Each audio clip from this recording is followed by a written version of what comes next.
Hi there, I'm Nate Whitman. I'm a professional mountain bike racer. I'm going to be leading the efforts of Team Herbalife24 this summer in Leadville, Colorado. So Nate, we've been hearing about the Herbalife24 base camp, which is something new. What's that about? Yeah, Herbalife has established a facility right there in the heart of Leadville, Colorado, up high in the Rocky Mountains. The base camp is going to be a facility where we are getting word out about our new nutritional line, the 24 line.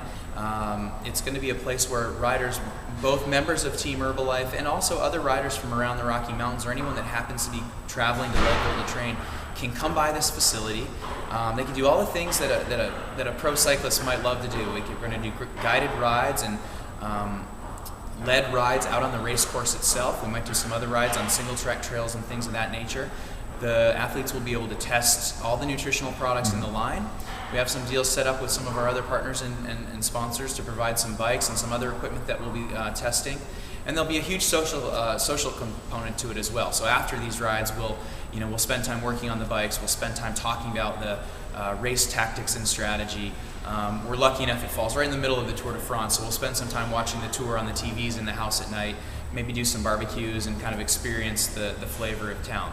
So it's really kind of an all-inclusive residential training facility type experience. What's so unique about Leadville?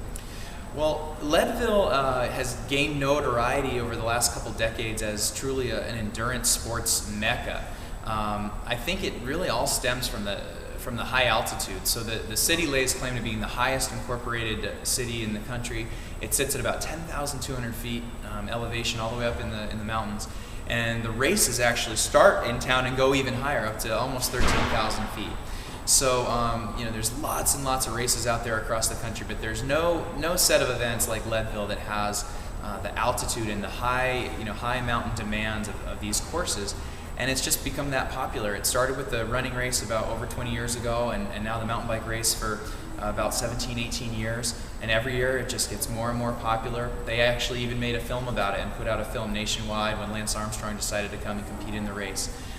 So ever since then, it's just been getting so popular that everybody wants to come and sample what it's all about. So there's a coveted prize if you ride the Leadville and you come in within a certain time. What's that? The finisher's award for the Leadville races is a big silver belt buckle, sort of cowboy style, and there's a couple different variations. There's a standard finisher's buckle for anybody that can complete the course under a 12-hour cutoff. They have a slightly larger, bigger, they call it the big belt buckle for riders that can finish under 9 hours. And then for folks that complete really amazing milestones like 10 years in the race or something like that, they have even bigger belt buckles. But it's all about the belt buckle at Leadville. Everybody wants to get that buckle. So which buckles do you have at home? So I now have a handful of the small buckles, several of the bigger sub 9 hour buckles, and actually this year I had the distinct pleasure of going for my 10th year in the race. So I'll not only be going for a big finisher's belt buckle for this year's race, but I'll hopefully be collecting the biggest buckle of them all for 10 years in the event. Well, good luck with it. We look forward to hearing your updates. Thanks.